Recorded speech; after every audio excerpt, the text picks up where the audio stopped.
I do like talking about Detroit's successes, because it's still uncomfortable to keep saying that they keep nailing every draft. No real fantasy implications besides the fact that maybe less of their games are going to be shootouts because they double dip at a huge need and take back-to-back cornerbacks. Alabama's Terrion Arnold in the first round, and then they stop Ennis Rakestraw's fall in the second round. It's wild what happens to a franchise when they just simply draft good players. Imagine that.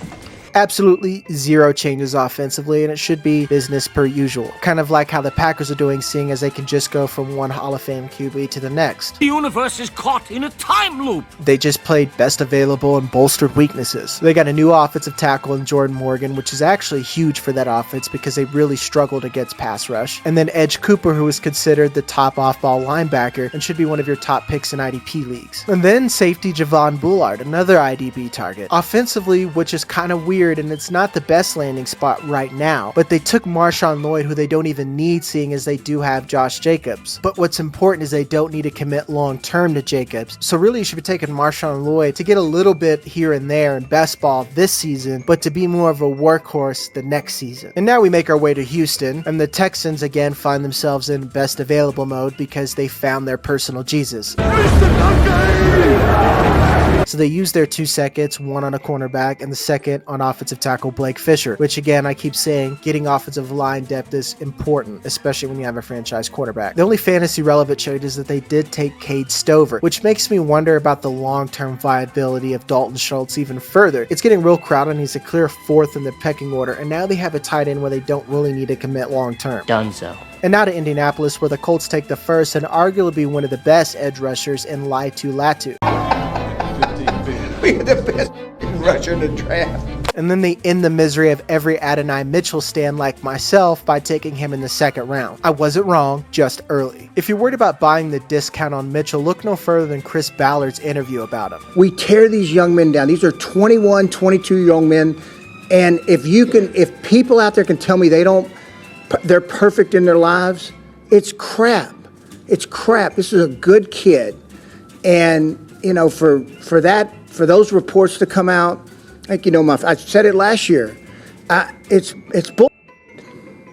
I'm sorry. I apologize for the language. I don't, but I do. They clearly have an understanding of the player they have, and yes, you should be buying the dip. But I'm done gushing over A.D. Mitchell, but not about the Colts, because they bolster their offensive line in the 3rd and 4th round. This should just give you more confidence in this situation around Anthony Richardson, because they get a great defensive guy, but then they spend the rest of the draft supporting their franchise player. The only losers are Josh Downs, who becomes the clear wide receiver 3 in slot only, and Alec Pierce, who I think is going to get replaced by Adonai Mitchell. He seems almost droppable in Dynasty, and then absolutely irrelevant in redraft. Dunzo. Jacksonville has their succession plan for life after Ridley in the 1st round. They trade back and still get one of the top wide receivers in the draft. Brian Thomas Jr. immediately fills the quickly vacated Zay Jones role. I know that because he drafted him and then released Zay Jones a day later. And let's be honest, he has twice the talent that Zay Jones ever had. So when you consider that they have so much of a better player in that role, you have to be a little excited. He does have to compete for targets with Christian Kirk and Evan Ingram, but they fill different roles. Christian Kirk in the slot, Evan Ingram also in the big slot. The path to year 1 success is right there, and I am comfortable smashing him at the 109, 110. Not to mention they draft what I consider to be underrated offensive line help in Javon Foster in the 4th, and then they get 2 defensive tackles to help that defense. And a common theme of why it should matter, even on offense while they take defensive players, is that it relieves pressure on the offense. Trevor Lawrence won big in this draft, and we're officially in no excuses territory. Now we've made it to the Chiefs, and I know I already spoiled the Xavier Worthy pick because the Bills think, hey, if we help him, maybe we get a ring too. But seriously, Worthy is so fast, not just on the track, but on the field as well, and has real route running chops and isn't just another John Ross like people keep saying. More importantly, he's the perfect scheme fit. So perfect that I kind of want a paternity test to ensure that Xavier Worthy isn't the long-lost 11th child of Tyreek Hill. I definitely think there's a non-zero chance. They get O-line help in the 2nd and then take tight end Jared Wiley in the 4th. And no, you shouldn't get excited about Jared Wiley because Travis Kelce's still going to be around for now. Rashee Rice does take a hit, and Xavier Worthy has a real chance to carve out an alpha role within this offense. But that doesn't mean you shouldn't be buying Rashee Rice and then stashing him for the end of the season. And that's in Dynasty and in upcoming tournaments like Best Ball Mania. It's free real estate. You should have made a prop bet that Jim Harbaugh would disappoint your hopes of Justin Herbert getting Malik Neighbors.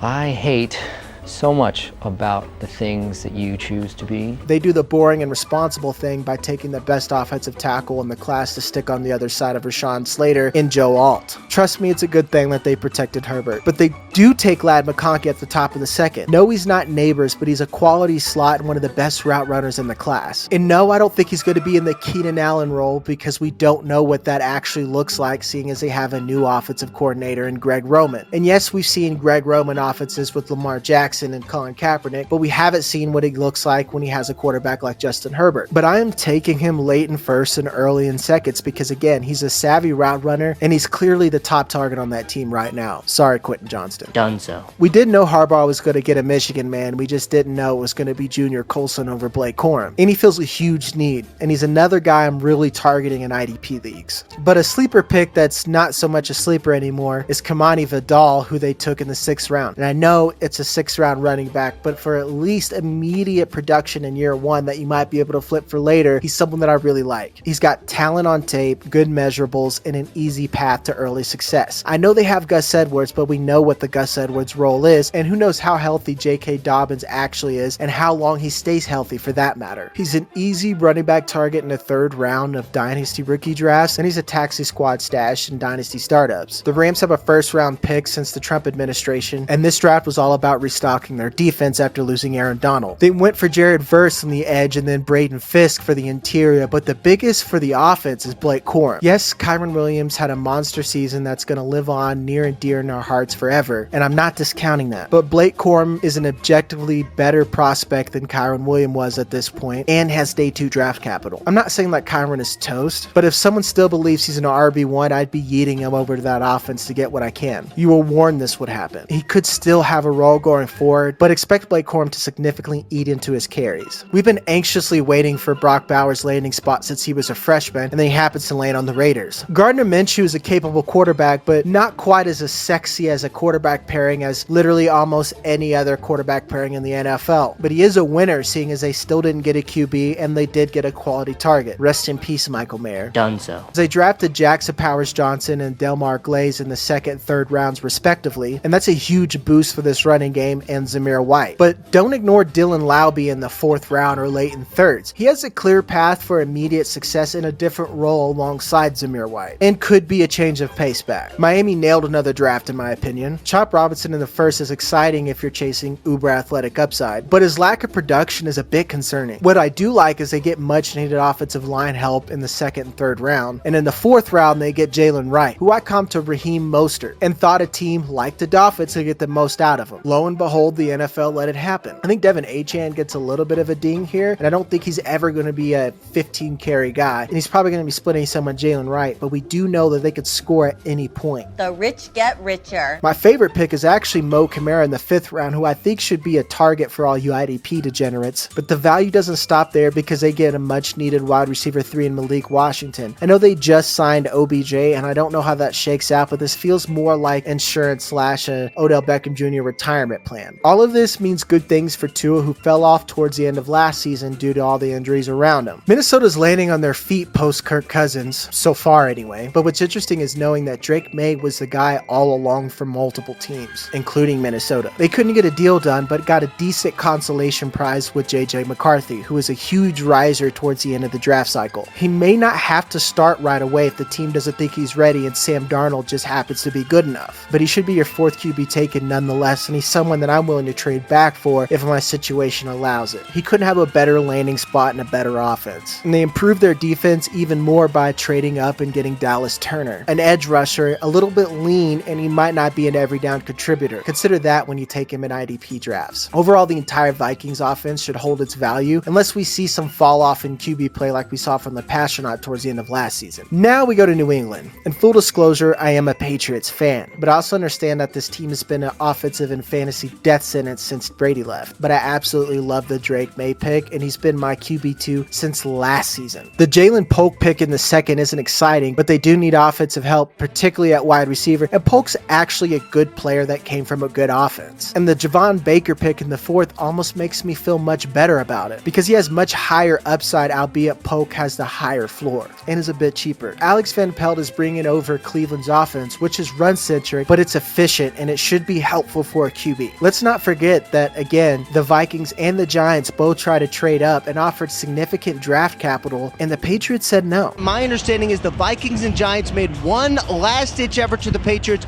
to try to get them off the number 3 overall pick. In the end, the Patriots opt likely for their franchise quarterback rather than a big-time trade. So that should tell you his value. So don't get cute.